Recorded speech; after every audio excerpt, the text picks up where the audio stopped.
Hello, Ryan here, and welcome to Star Citizen Sunday. This is a weekly show which covers all of the news from the week just past. Be sure to subscribe if you like what you see, and let's get on with it. This week, we see all of the work happening to improve ground vehicles. A new Cyclone variant is released, plus we catch up on hospitals, colonialism settlements, and more.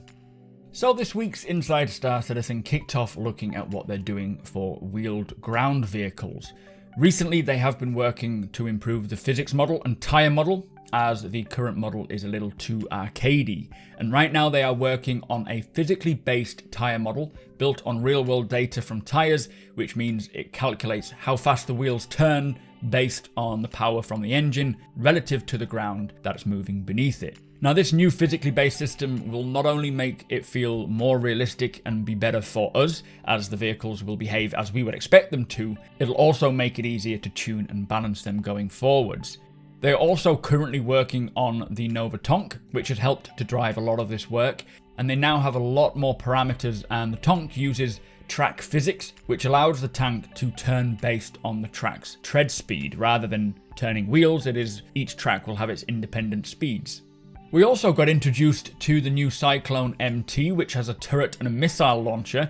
Now, this has made them look at the missile experience for ground missiles, their needs and how they aim, and I really like the look of this MT. We won't delve into it too much because they have put out a Q&A, and I will cover that in a separate video, but I really like the look of this vehicle. They also plan to improve the UI for ground vehicles as well. So the full plan for ground vehicles is to improve the tyre model, improve the camera system, and then improve the HUD and the UI, which will include this new missile operator mode UI for the Blister, and I suppose even the Cyclone, MT and AA, as well as introduce a compass and coordinates, eventually bringing the ground vehicles to the same standard as the ships. Now, I'm really happy to see all of this work is being done for ground vehicles. They are in need of a lot of love and attention, and it will be great to get them more refined and realistic. This tyre work will of course apply to just the wheeled vehicles.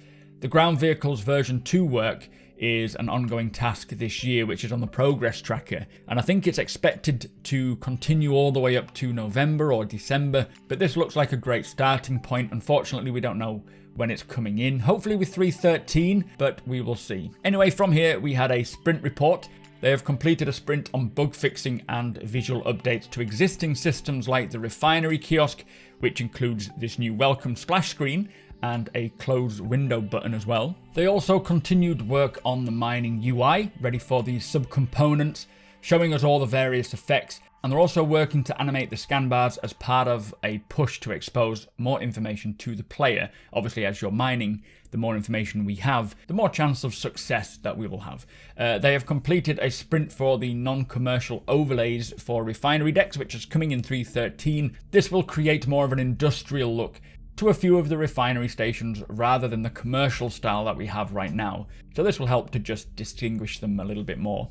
Next up, we got to see some of the work on the hab lighting. So they've set up a habitation testbed for the hab's various lighting states and interactions, and this can include buttons to toggle different lights on and off, proximity sensors that will trigger lights, localized controls for distinct areas like the kitchen or the bunk, or even interactable props like lamps, which will allow us to light our own locations any way that we want to.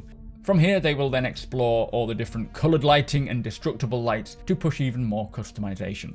Next up, we saw the ongoing work for hospitals. This has actually progressed super fast from 1 week ago. What we got to see was the lobby after leaving the service ward. You can then see the ceilings allow for more views of the Aspire Grand, which do look quite impressive. And on the left hand side, you can see an information and security desk, which will hopefully have security reacting to players' actions if they pull a weapon inside the hospital. And then if you go back into the wards, you can see there are communal areas with more nice views of a new Babbage. There are nurse, doctor and triage stations, plus many areas that you would expect to see in a fully functioning hospital. It'll have recovery rooms, surgical theatres, storage, blood labs and more, and they are looking pretty cool. It looks like they're making some good progress here. I'm not sure when they're slated to arrive, but they're coming along very well. From hospitals, we took another look at the white box progress being made on these colonialism outposts. Now, most of the work this time round was working out how the various modules will connect and function together, how to set up the necessary VIDS areas, working out the lighting from the exterior and the other way around. They will be taking another pass at the bathroom area as they felt it looks a bit too spaceshipy and not frontier enough, plus marking out potential areas where players can interact with things and provide more customization with equipment or decorative flair. The social space was reduced in size to make it more intimate, and we saw one of the connecting modules that led to the garage that they said one day will have an airlock to allow for depressurization, plus a hatch above. And in case you didn't know, these will be used for NPC settlements first in Stanton and Pyro, and eventually for player use afterwards. I am enjoying every single time we get to look at these colonialism outposts. They are so cool. Finally, we saw a bit of research and development as the devs explore the lightning effects for upcoming work in Pyro. In this test, they combined this lightning effect with the Broken Moon asset from Arena Commander as they test out the new emissive particle lighting system to see what can be achieved and improve the look of the Arena Commander map. This will likely be used for gas clouds and in the Pyro system, and it's looking pretty impressive. Anyway, that was Inside Star Citizen. Let us move on. So this week's Star Citizen Live was talking to the visual effects team, answering our questions. The first question is, what is the progress on planetary clouds? Now, this isn't actually a question for the VFX team. They don't work on clouds at the moment, but they have seen some fantastic progress over the last few months on clouds from the teams who are working on them. Obviously, visual effects will have a role in making the clouds work in game, similar to what they're doing with gas clouds now, like the internal effects. But with clouds, it'll be effects like how the clouds feel misty, damp, or wet, as you would expect them to. They will need to wait for clouds to be implemented into the game first before they can even get started, but to follow up on clouds, there was a couple of questions regarding rain and other weather types and what we can expect. So in regards to rain, obviously once the clouds are implemented, they will begin to start working on this, and they don't want to simply put rain into the clouds. They would like to write a full system that will take into consideration the pressure, the temperature, and the humidity of a planet to drive these weather systems. Also, the surfaces that the rain has landed on will need to look wet after a rainfall, which will likely make use of this canopy and visor rain effects that we have at the moment. Now, when it comes to what weather effects, they want all of the known weather types, plus anything else that they can think of that would be kind of cool to implement. And they want us to be able to observe these weather systems moving across the planets from space, but then also flying down through these weathers and experiencing them planet-side as a whole thing. This won't just be a visual effects team thing though, these are full game systems from many other teams. Personally, it is great to hear that CIG won't just simply place a weather effect. They want to make a full realistic weather simulation for the planets using the same or similar data to how they create the planets, which will of course take longer than just creating an effect, but ultimately it'll have a much bigger impact on the game, and I'm all for that. Next question, what visual effects can we expect to see with other stars and suns? So they have been experimenting with gas giants to simulate magnetic fields to create a more organic feeling.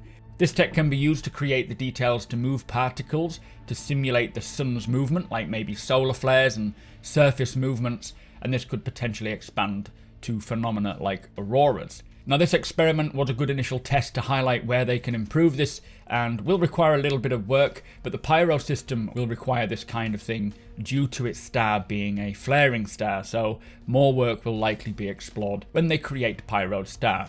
Next question, how is the work on dynamic things like lightning inside gas clouds coming along? Now, they have been exploring lightning effects, which we have seen many examples of in the past, but right now they are looking at the current toolset that they have and just seeing how far they can push this.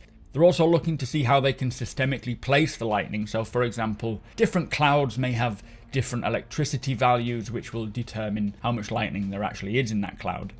Next question, will we have better visibility with these new signed distance field shield effects? And they said yes, 100%. This was a high priority to ensure that we can see properly. So I'm very happy to hear this. So the next question is there plans to update the quantum travel effects? And they say this isn't just a visual effects thing, there's a lot of gameplay mechanisms that drive these effects. But now they have this SDF tech and the effects that they can use for that, they will likely explore it a bit further and improve them. So next question, any chance ships' maneuvering thruster effects will increase in size or intensity in the future? Now they did say that sometimes it can just be the actual size of the maneuvering thruster's nozzle that creates a small effect. but they are working on thruster wind volumes to ensure that these effects match the actual physical thrust volumes that they create. So they will likely address these issues as they continue to work on this. So I know they have mentioned how thrusters will physically and accurately kick up dust or snow or whatever's on the ground as a ship comes in to land, so it's likely the same work. Plus they did say that they're trying to get more definition between main thrusters, VTOLs, manoeuvring thrusters, which will again drastically change how the flight in atmosphere feels, and I suppose somewhat in space as well. This was one of the next steps to improving the flight model. From there it'll be controllable surfaces, but improvements to the thrusters will definitely be a big benefit. Next question, do you plan to design different re-entry visual effects for different planets and moons based on their various atmospheres? Now this is something that they actually did pitch, different coloured re-entry effects, when they were working on the new signed distance field effects, but it requires a bit more work, so it didn't make it in, but it is something that they think is completely feasible and do want to bring in the future, but due to priorities it'll likely be explored later down the line. Next question, will we see unique shield effect patterns for different shield manufacturers, or even a fusion of different effects when mixing shields? Now again, this is entirely feasible, they say, and they have spoken about this in the past. They do want to get the tech as solid as possible first with what they have currently, and then they will explore what the tech's range is and all these other aspects. So it's very likely that we will, and I do love the sound of maybe having, you know, like an FR66 and a Palisade with different shield effects based on the fact they're from different manufacturers, which kind of blend together. That would be very cool. Next question, can we expect to see other ships' quantum travel effects when a ship leaves or arrives in your vicinity after jumping? And they said, yes, definitely. This is actually a topic that often crops up. They really want this, and it's all just about how they can trigger these effects. Plus, obviously, audio and visual effects of when the ship arrives in your proximity will be quite a big factor into how they make it feel better and much more of a bigger deal. They have tried a couple of things, but other stuff took priority, unfortunately. And again, this sounds very cool, creating that proper sci-fi feeling of when a ship just suddenly comes out of quantum and it's in your locale and you reacting to it will be pretty epic moments, I think. Next question, how is the gas cloud internal visual effects coming along? Now they've had a lot of internal visual effects working, but they weren't ready to go live, unfortunately. They are working on this right now, getting it ready to go in, but there's no dates as you would expect. Now they did say that each gas cloud is intended to be unique, and some of them will have asteroids inside, which could have micro asteroids or tiny rocks dotted around, and as you fly through these fields, you'll hear those rocks clanging against the ship's hull. They won't do any damage, you'll just hear them for more atmospherics, I suppose. But I can just imagine approaching a wreck site in a gas cloud, and everything is super silent as you're making your way through the asteroid field, but you just hear these occasional clangs and knocks. I think that would be so cool. Anyway, moving on to the next question, where has the Daymar heat haze gone, and will it come back? Now they said yes, this kind of got lost after all these planet tech improvements. They do want to bring them back, but they want them to be systemic and react to the actual planet's temperature, which is pretty cool. Next question is, will the quantum travel entry effects be converted to the signed distance field system like we have with the atmospheric entry? And they say yes, there is a good chance that they will do that. And then finally, the Carrack's engines don't have the heat haze like other ships do. And he looked into this, did the developer talking about it, and found that the settings needed tweaking, so that will come sometime in a future patch. Anyway, there you have it. That was Star Citizen Live with the visual effects team. They are doing some amazing work, and I am very excited to see what CIG can create when it comes to planetary clouds, and especially weather systems. I'm so happy that they're going to create a full weather simulation rather than just a simple effect. And although it'll take a bit more time to get it working, I do personally believe it'll be worth it in the end. So also this week, the short story Sid and Cyrus Part 3 is available to read. Squadron 42's monthly report was posted onto the Spectrum, but do not worry, as I have covered this in a separate video, which I will link in the description below. And the same goes for the most recent roadmap updates.